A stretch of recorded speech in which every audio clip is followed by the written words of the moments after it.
வணக்கம். சிவன் மாந்திரீகம். இந்த மாந்திரீகத்தில் மயான காளி மாந்திரீகம் செய்து ஒருவரை அழிப்பது இப்படித்தான். மயான காளி மாந்திரீகம். மயான காளி மாந்திரீகத்தில் நல்லதையே செய்ய முடியாது, கெட்டதை மட்டும்தான் செய்ய முடியும். அந்த கெட்டதை எப்படி செய்வாங்க, இதனால என்னென்ன பாதிப்புகள் வரும் வந்திருக்கும், அந்த பாதிப்புகளை செய்யறதுக்கு எந்த நாள், எந்த பூஜை, எந்த வகையான எந்திரங்களையும் மந்திரங்களையும் என்னென்ன பயன்படுத்தி பிரயோகம் செய்வாங்கன்றதை தான் இந்த பதிவில் நாம பார்க்க போறோம். மயான காளி ஒரு மனிதனையும் சரி, ஒரு குடும்பத்தையும் சரி, இல்லை பகைவராக யாரை நினைச்சாலும் சரி, அவங்கள உரு தெரியாம அழிக்கக்கூடிய மிகப்பெரிய சக்தி படைத்தது தான் இந்த மயான காளி மாந்திரீகம். ஒருத்தருக்கு துர்மரணம் ஏற்படுத்துறதுக்கு இது மிகவும் உதவியா இருக்கும். துர்மரணம்னா என்ன? இதே மயான ருத்ர பூஜையில கூட செய்ய முடியும். இல்ல சூனியமே செய்யறதா இருந்தாலும் இந்த வழியை தான் பயன்படுத்துவாங்க.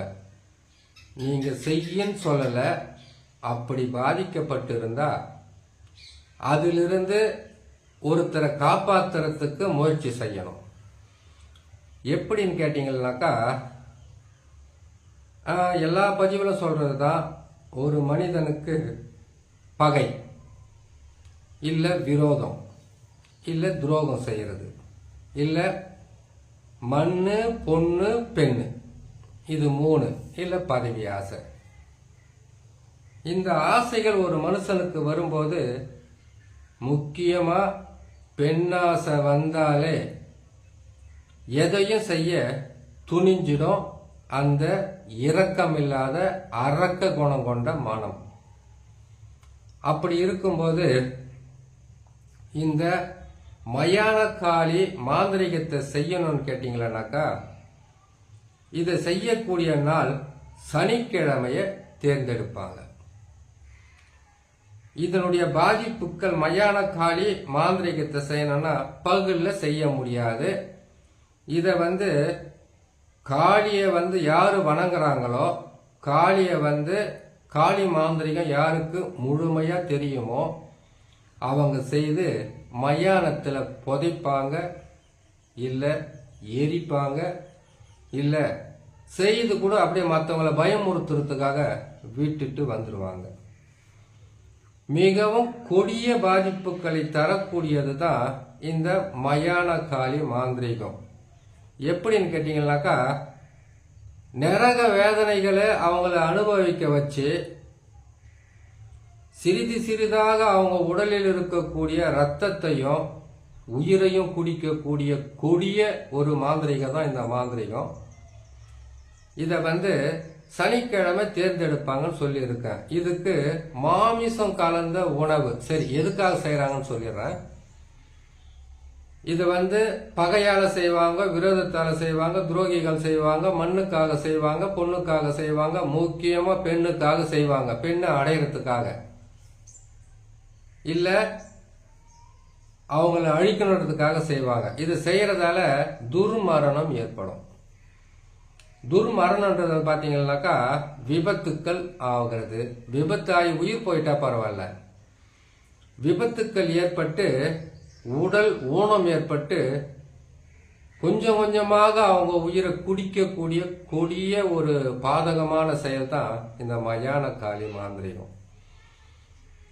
இல்ல இந்த மாதிரி மண்ணையும் பொண்ணையும் பெண்ணையும் ஏமாத்திட்டாங்கன்ற ஒரு மன வேதனையில கூட இப்படி செய்யறதுக்கு வாய்ப்புகள் அதிகமாக இருக்கு.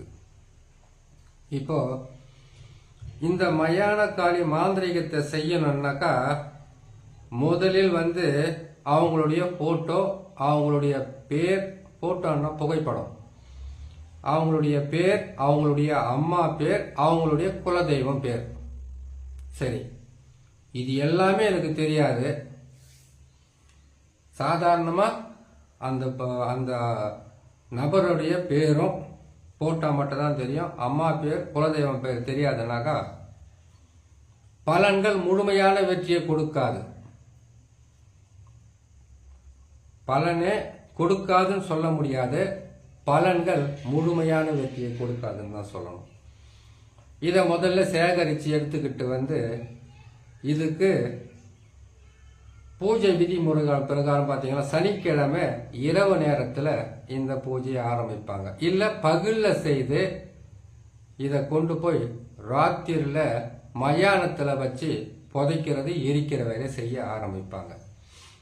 அவங்களுடைய புகைப்படம், அவங்களோட மற்ற காலடி மண் அப்படி இல்லைன்னு கேட்டிங்களானாக்கா அவங்களுடைய துணி, தலைமுடி அப்படியும் இல்லைன்னு கேட்டிங்களானாக்கா இது எதுவுமே அவங்களுக்கு கிடைக்கலன்னா புகைப்படமும் பேரும் வச்சு செய்ய ஆரம்பிச்சிருவாங்க. இதை செய்யறதுக்கு ஒரு கோழி, ஆணா இருந்தா சேவல், பெண்ணா இருந்தா பெட்ட கோழி. ஆணுக்கு செய்யணும்னா சேவல் கூவக்கூடாது, பெண்ணா இருந்தா அது கன்னி கோழியா இருக்கணும். இதுதான் இதுக்குள்ள இருக்கக்கூடிய ரகசியம்.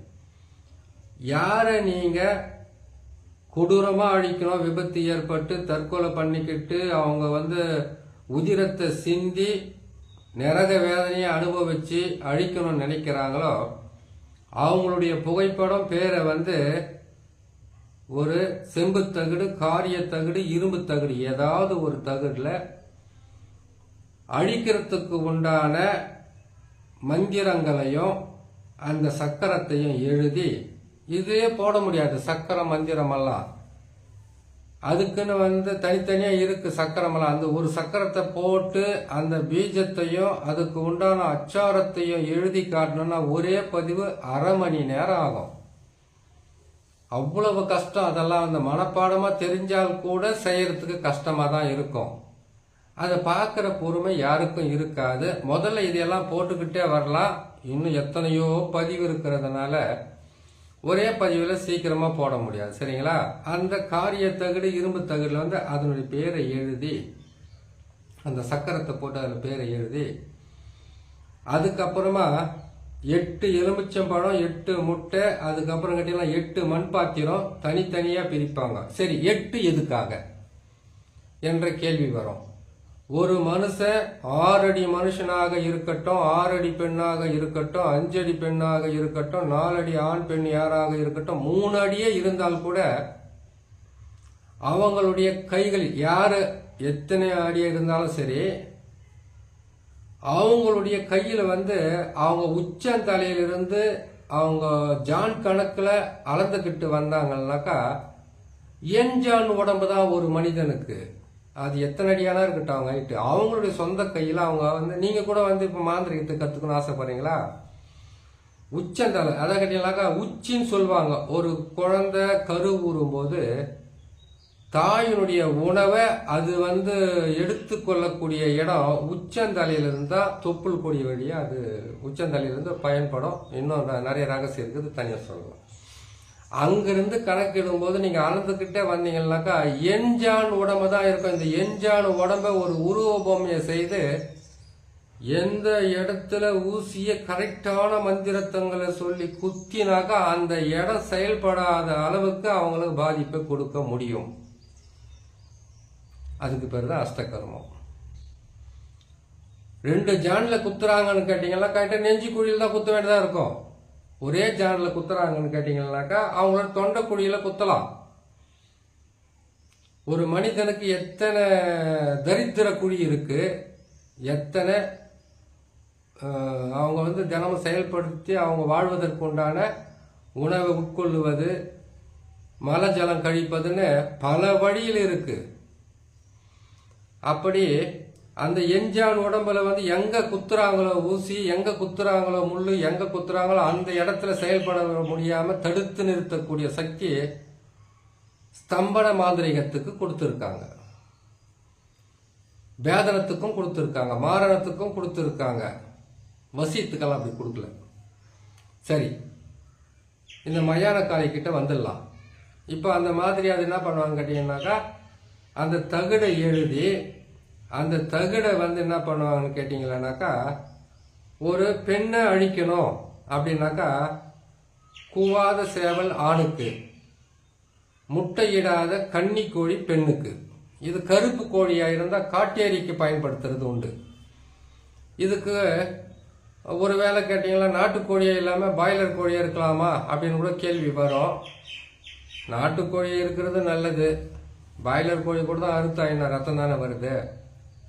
ஒரு ஆணை அழிக்கணும்னாக்கா சேவல்னு சொல்லியிருக்கேன், கூவக்கூடாத சேவல்னு சொல்லியிருக்கேன் இல்லையா. ஆணை அழிக்கணும்னா சேவலில் வலது பக்கம் காலில் தான் அந்த தகுடை எழுதி அதுக்கு மந்திரத்தை சொல்லி அவங்கள அழிக்கிறதுக்கு, விபத்து ஏற்படுறதுக்கு, கை கால் வராமல் போகிறதுக்கு, அவங்களுக்கு பாதகத்தை உருவாக்கி வியாதியை உருவாக்கி அழிக்கிறதுக்கு உண்டான வழியை செய்யணாக்கா வலது காலில் கட்டுவாங்க, அதாவது சோத்தாங்காலில் கட்டுவாங்க. ஒரு பெண்ணை அழிக்கணும்னாக்கா அதுக்கு பெட்ட கோழி, அது முட்டையிடாத கோழியாக இருந்தாக்கா அதுக்கு வலது கால் ஆணுக்கு, இடது கால் பெண்ணுக்குன்னு புரிஞ்சுக்குங்க. இதனால் இடையில கொஞ்சம் மாறி இருந்தால் நீங்கள் அட்ஜஸ்ட் பண்ணிக்கோங்க.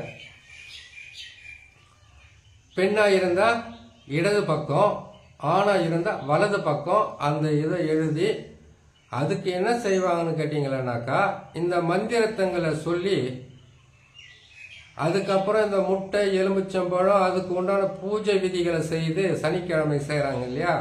அவல், பொரி, கடலை, உதிர சாதம், மாமிச சாதம், அதுக்கப்புறம் சுருட்டு, சாராயம், அதுக்கப்புறம் கேட்டீங்கன்னா அவல், பொரி, கடலை, தாம்பூலம், பத்தி, சூடம், இது எல்லாமே அந்த படையலில் போட்டு அதோட சேர்த்து அந்த யாரை அவங்க துர்மரணம் ஏற்படுறதுக்கு இந்த மயான காளியை பயன்படுத்துகிறாங்களோ அவங்களுடைய பேர் எழுதின தகுட அந்த ஒரு தாயத்தில் இல்லைன்னு கேட்டிங்கன்னாக்கா வெறும் தகுடை கூட அது காலில் கட்டி அதை கொண்டு போய் இந்த முட்டையெல்லாம் அந்த கோழியை சுற்றி ஒரு மண் பாத்திரத்தில் வச்சு, அந்த எலுமிச்சை பழமெல்லாம் சுற்றி அது மண் பாத்திரத்தில் வச்சு அந்த பூஜை விதி பிரகாரம் மேற்கு திசையோ இல்லைன்னா தெற்கு திசையோ நோக்கி அமர்ந்து வேப்பெண்ணையோ இல்லைன்னு கேட்டீங்கன்னாக்கா எட்டி தையலமா வச்சு விளக்கை ஏற்றி அந்த விளக்குல திரியில எரிகிற அந்த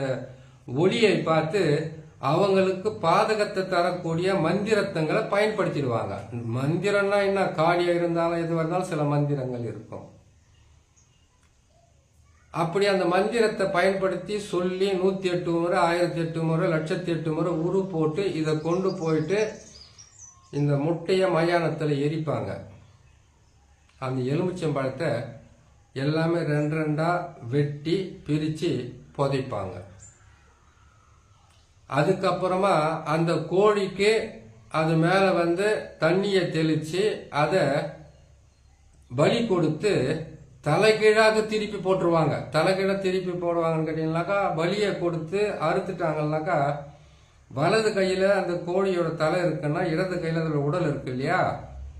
வலது கையில் இருக்கிறது இடது பக்கமாகவும் இடது கையில் இருக்கிறது வலது பக்கமாகவும் பிரித்து போட்டுட்டு இந்த முட்டையவும் அந்த எரிச்சாங்க பார்த்தீங்களா, இதோட சேர்ந்து அவங்களுடைய போட்டோ அதெல்லாம் வச்சு எரிச்சு இந்த சாம்பலை கொண்டு போய் அவங்க மயானத்தில் செய்துட்டோன்னா அவங்க விபத்து ஏற்பட்டு அவங்க மரணம் அடைஞ்சிட மாட்டாங்க.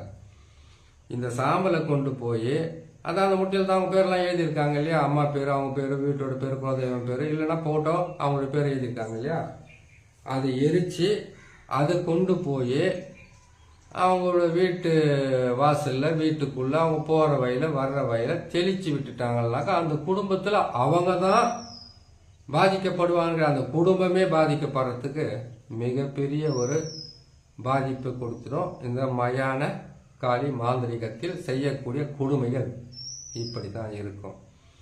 இதிலிருந்து மீண்டு வர்றது எப்படின்றத இன்னொரு பதிவில் போடலாம். ஏன்னு கேட்டீங்கன்னாக்கா, மாந்திரிகத்தில் இப்படியெல்லாம் கூட செய்ய முடியுமானாக்கா முடியும். ஒரு கன்னி கோழி முட்டையை வச்சு பல விஷயம் செய்யலாம்.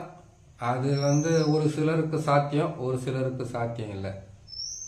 சரி, மயானக்காளி மாந்திரிகத்தில் கொடூரமாக அழிப்பது இது செய்துதான். இதே மயானக்காளி மாந்திரிகத்துல இந்த பெண்களுக்கு மாதவிடை மாச கணக்கில் போய்கிட்டு இருக்கு இல்லையா, கரு நிற்காது, நின்ன கருவு சிதைஞ்சு போயிடும். அதோடு சேர்ந்து மாதவிட காலத்தில் மாச கணக்கில் போகிறது, மாசத்துல 2 முறை ஆகிறது, 3 முறை ஆகிறது, கர்ப்பப்பைய சிதைஞ்சு போற அளவுக்கு கஷ்டத்தை கொடுக்கறது, உடலெல்லாம் வியாதிகளை உருவாக்கி கொடுக்கறது, ஒரு வியாதி வந்தா குணமாகாத அளவுக்கு பக்கத்துல ஆளு நடமாட்டமே போக முடியாத அளவுக்கு துர்நாற்றம் வீசக்கூடிய மிகப்பெரிய கொடூரமான மாந்திரிகம் எல்லாம் இருக்கு. இது அஷ்ட கர்மம். மறைமுகமாக மற்றவங்களை பாதிக்க வச்சு அவங்கள கொடுமைப்படுத்தி பார்க்கக்கூடியது. அப்படி செய்யக்கூடாது. அப்போ செய்யக்கூடாதுன்னா ஏன் போடுறன்ற கேள்வி வரும். இப்படியெல்லாம் கூட ஒரு மாந்திரிகெல்லாம் இருக்கு, செய்திருக்காங்க, செய்துகிட்டு இருக்காங்க. உண்மையை சொல்ல போனா உண்மையான மாந்திரிகம் தெரிஞ்சவங்க அது வெளிப்படையா வெளியில இருக்கிறவங்களுக்கு நான் செய்தேன்னு சொல்லவே மாட்டாங்க. செய்வாங்க, சைலண்டா அவங்க வேலையை பார்த்துக்கிட்டு போயிடுவாங்க. இன்னொரு முக்கியமான விஷயம் இருக்கு. உங்க கையில எவ்வளவு பெரிய சக்தி, இறை சக்தி, துஷ்ட சக்தியுடைய சக்தி, இல்லைன்னா மாந்திரிகத்தில் இருக்கக்கூடிய அஷ்ட கர்ம சக்தி இருந்தாலும், எந்த மாந்திரிகராக இருந்தாலும் தன்னுடைய பகைக்காக, தன்னுடைய ஆசைக்காக, தன்னுடைய தேவைக்காக பயன்படுத்தக்கூடாது. மாந்திரிக பலிதம் வராது. நீங்க உண்மையாவே மாந்திரிக அஷ்ட கர்மத்தினுடைய 8 வகையான எந்திரம், மந்திரம், கரு, உரு, அதுக்கு உண்டான மூலிகை, அதுக்கு உண்டான அஷ்ட கர்மத்துக்கு தேவையான அனைத்து கரும பொருட்களையும் சேர்த்து அதுக்குண்டான மந்திரங்களை சொல்லும் போது உங்களை சுத்தி 8 வகையான அஷ்ட கர்மத்தினுடைய தெய்வங்களும் தேவதைகளும் உங்களை பாதுகாத்துக்கிட்டே இருக்கும். உங்களை அழிக்கணும்னு நினைக்கிறவங்க தானாவே அழிஞ்சு போயிடுவாங்க. நீ செய்யறவங்க தான் அதை பயன்படுத்த கூடாது. எந்த காரணத்தை கொண்டும் பகையாக இருக்கக்கூடாது.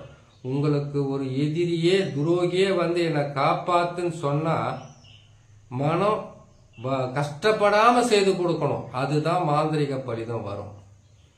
அப்படி செய்யறவங்களுக்கு மற்றவங்களை காப்பாத்துறதுக்கு ஏன்னு கேட்டீங்கன்னாக்கா பகையாலையும், வெறுப்பாலையும், எதிர்ப்பாலையும், ஒருத்தருக்கு உண்டான தீராத கஷ்டத்தாலையும் அவங்களுக்கு மாந்திரிகத்தை பயன்படுத்துவாங்க. முடிந்த அளவுக்கு தவறான வேலைகளை செய்யறது தவிர்த்து ஒருத்தரை காப்பாத்துறது, பிரிஞ்சவங்களை சேர்க்கறது, ஒரு குடும்பத்தை காப்பாத்துறது, செய்வினையை எடுக்கிறது, ஏவல் பில்லி சூனியத்தை எடுத்து அழிக்கிறது, ஒரு மாந்திரிக பாதிப்பிலிருந்து மீட்டு கொண்டு வர்றது, இப்படியெல்லாம் செய்துட்டு வந்தாக்கா உடனுக்குடனாக பணக்கார ஆகணும், வசதி ஆகணும், நல்லா இருக்கணும்னாக்கா அதுக்கு பல வழியை தேர்ந்தெடுக்கிறதுல மெல்ல மெல்ல நீங்க செய்துக்கிட்டு வெற்றி பெற்றுக்கிட்டே போனீங்கன்னா உங்களுக்கு பல வகையில நன்மைகளும் நடக்கும், சந்தோஷமும் கிடைக்கும், மன நிம்மதியும் இருக்கும். ஆனா மாந்திரிகத்தை பயன்படுத்தும் போது விரோதம், குரோதம், பகை, வெறுப்பு, ஒரு சின்ன விலங்கு மேல கூட உங்களுக்கு கோபம் வராத அளவுக்கு இருந்தா மாந்திரிகன்றது உங்க உள்ளங்கையில் இருக்கக்கூடிய நெல்லிக்கனியை போல உங்களுக்கு வசப்படும். மாந்திரிகத்தை செய்து சாதிக்கணும்னு நினைக்கிறத விட மாந்திரிகத்தில் அஷ்ட கருமத்தில் 108 வகையும் இதுக்கும் மேலையும் பல வகையான ரகசியங்கள் இருக்குதுன்றத ஒவ்வொன்றா புரிஞ்சுக்கிட்டாவே போதும். நீங்க நல்ல நிலையில வரலாம், நல்லபடியா செய்து முடிக்கலாம். பாதகமான இந்த மாந்திரிகங்களை போடுறோன்னு சொல்லிட்டு நீங்க நினைக்க வேணாம்.